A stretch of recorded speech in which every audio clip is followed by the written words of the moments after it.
I've been thinking about fasting in Christianity lately and how it's differently approached depending on the tradition. In this video, I want to explore the differences between Orthodox, Catholic, and Protestant fasting and how each one understands it, practices it, and lives it out. This isn't meant to be an expert breakdown, it's more of an open exploration as I work through it myself. Because when you actually look closer, all three traditions fast, just in very different ways. So let's break it down. Fasting, Orthodox, Catholic, and then Protestant. The differences in the belief systems, the religion, the understanding of when we should fast and why we should fast before the Lord. I really wanted to just hop on here quick today and speak with you guys about this. It's not going to be like a huge video, but I wanted to just actually dive into fasting and its benefits and why we should do it and how Protestant, Orthodox, and Catholic look at it.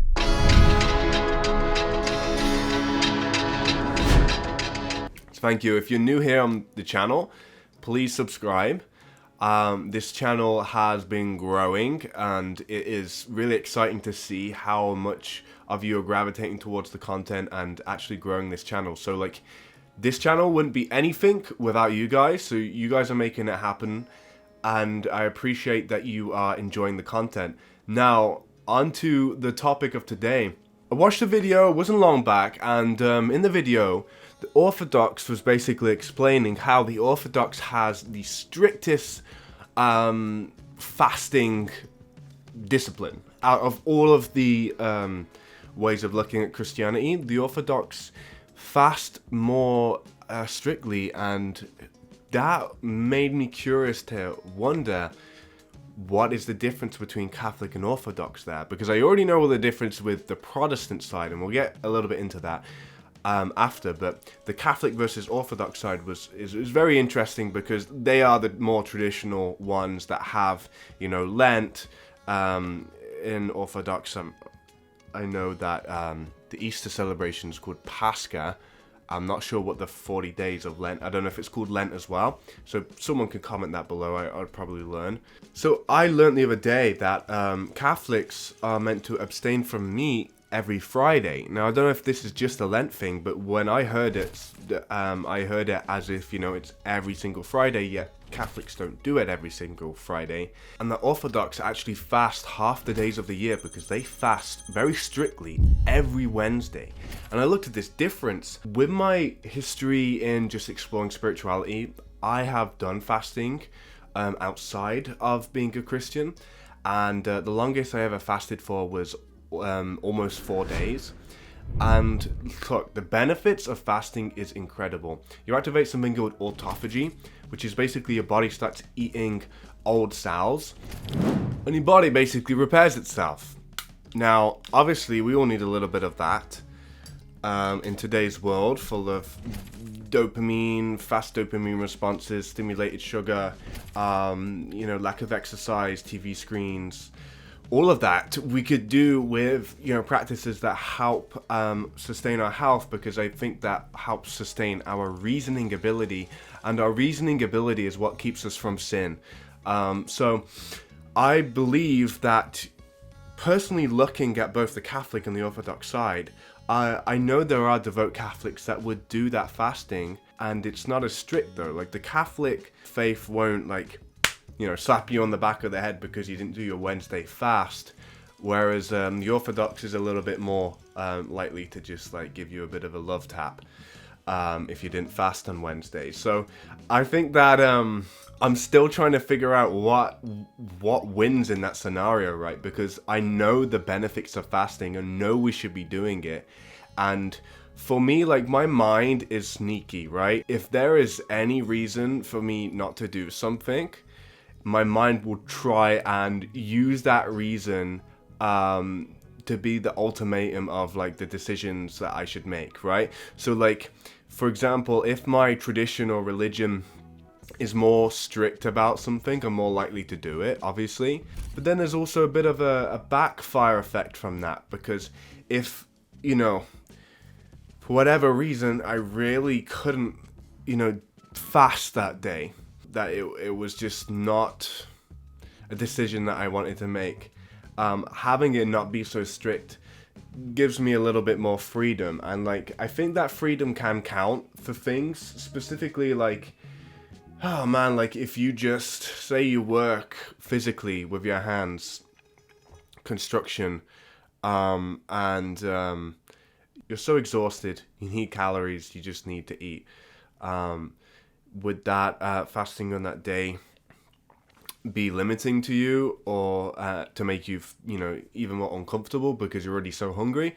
At that point, is it going to backfire on you? And look, obviously all Catholics are encouraged to fast anyways, but let's see how that, is different within the Protestant side. Like, I think there might be maybe some misconceptions about Protestants here, that, because they don't have that defined, and I'm sure there are probably Protestant denominations that do define when you should fast, and I think some of them do Lent.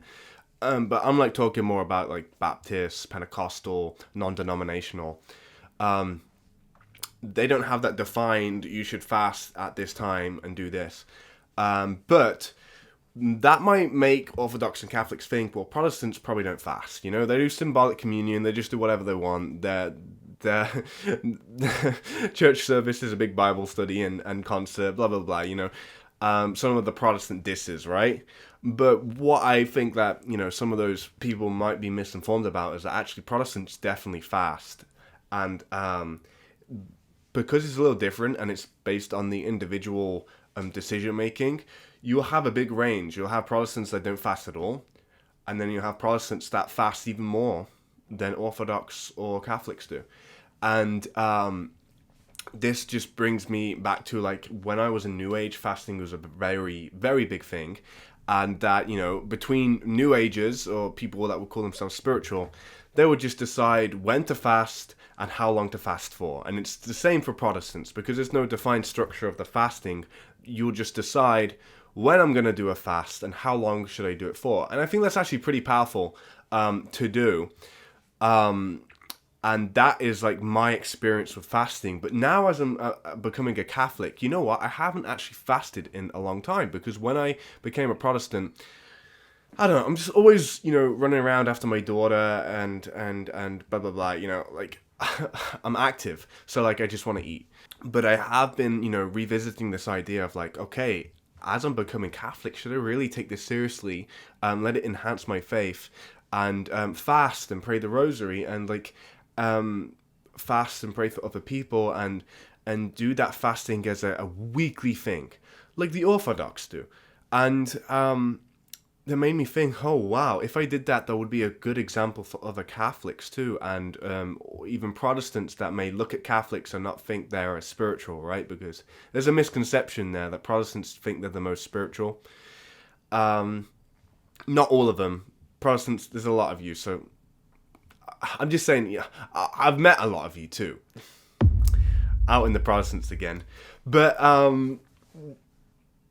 what I think is very powerful is like when you decide I'm just going to fast and I'm going to do it for X amount of days, and you stick to it and you get to like a 3-day period of fasting or longer, it's crazy what can happen in your body. Now, like, I've heard one story, Kevin James, grown-ups, mall cop, he was on Joe Rogan, and he said that he had fasted for 40 days, and he was praying for his daughter. How many days have you fasted in a row?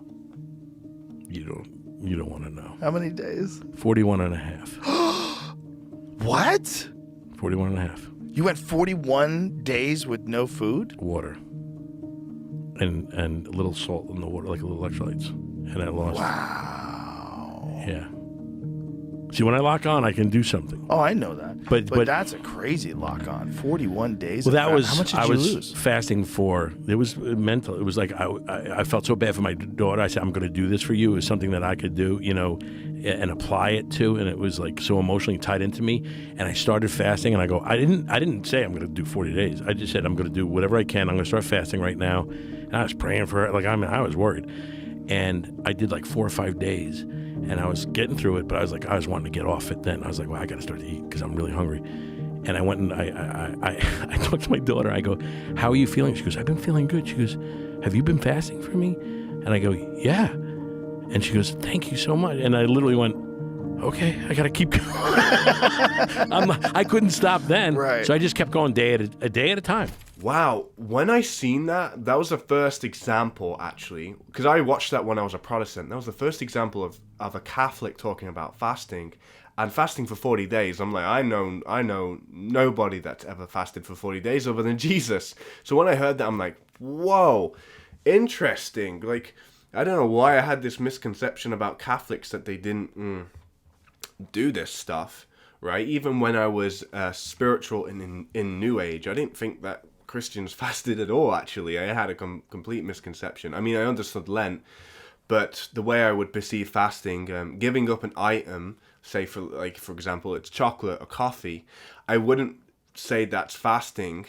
I would say fasting is when you don't have food for over 24 hours. That actually starts to kickstart the fasting process where your body gets into autophagy by the third day, which eats its old cells and replenishes your cells, right? I thought, that's the definition of fasting. If you're still eating, even, and I know this is... most people see fasting as well as like being vegetarian or like abstaining from meat, stuff like that. I still would say that like the actual true fasting, the true fasting is when you don't eat anything. And like obviously it's not always doable for people, but it is scientifically when our body reaches autophagy, which I think it's not just a physical thing or a chemical thing happening in your body, it's a spiritual thing. And I think like whoa, like hearing stories of people fasting or living on the Eucharist alone, yeah, there is accounts of that. It's crazy.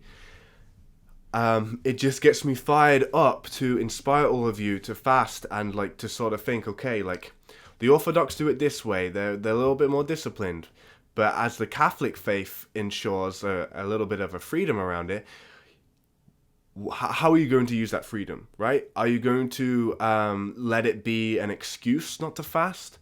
Or are you going to actually take a bit of a freeing approach with it and think, okay, like, yes, I'm going to abstain from meat every Friday and I'm going to take fasting seriously and I'm going to combine it with praying the rosary and stuff like that. And I think like Catholics, they have that unique thing with praying the rosary. I know the Orthodox do the rope. So, like, that is also a big difference as well, the Protestant side. When a Protestant fasts,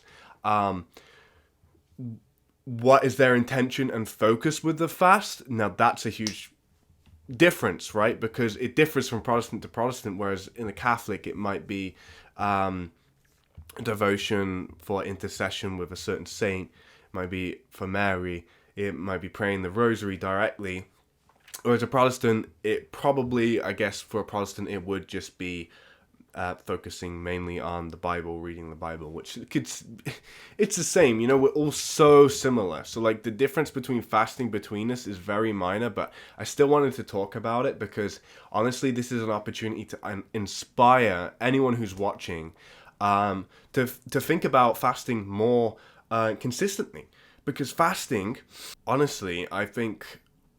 when you really go deep into it, it can sustain a way deeper connection with Jesus. And ultimately, that's what we're all going for. Going on all of this, Orthodox are the most strict. Catholic are, I guess, semi-strict. And Protestant is not strict at all. And you know what's funny about that? Is many times in my life, I have decided that the middle path is a good path to take. And what do I mean by that? I mean, the middle path is, not completely compromising yourself, but not being full of yourself either. Hear me out. This is what I mean by that. Life, I think, happens on a bit of a spectrum, It can either be too hot or too cold. It can either be big or small. And I'm going to get deep with you guys for a second. When I was in New Age, it seemed like I was on a pendulum. My spirituality was either way too strict, like raw vegan, gotta meditate for like 3 hours still straight. I would sit straight for 3 hours sometimes and meditate a day at 3 a.m. in the morning. And my spirituality is either so strict, or on the other side of the spectrum, it isn't strict at all, and I am just doing drugs in the woods on Vision Quest. You know, there wasn't any middle path of how I would approach things in my life. And what's funny is that, you know, I'm not saying Orthodox is like spiritually wrong or anything. I think it's good that they are strict about fasting. But it's funny how I'm becoming Catholic, and like that Catholic view is sort of the middle path, you know? It's semi-strict, it's not as strict as the Orthodox, but stricter than the Protestant side. So like I really want you to, you know, reflect on this. How does your faith, how does your denomination really encourage people to fast? And how do they allow for freedom as well within that? But I'm going to end on this note. Fasting is true freedom. When you fast from the things of this world, you receive the true freedom. So we should all fast, and I gotta give a big kudos to the Orthodox for making it stricter, man, because I think that is a ball in their court. So yeah. And one last thing, I've heard of people fasting before Mass. Like some people will go Mass every morning and receive the Eucharist, and obviously they break their fast with the Eucharist itself. And I've loved that idea that we have absolutely nothing in our body before we go to receive the Eucharist in the morning. And obviously that's not a rule, you don't have to do that, but I think like that is very highly encouraged. So reverence and respect for him and his body. If you enjoyed this video, please like, comment, and subscribe. If you think that like this video was worthless, meaningless to you, comment below. Say, hey, this video, what's the point? I know about fasting. I know the differences. You really didn't really talk about much in this video, but comment it below. I love criticism too. And peace, guys.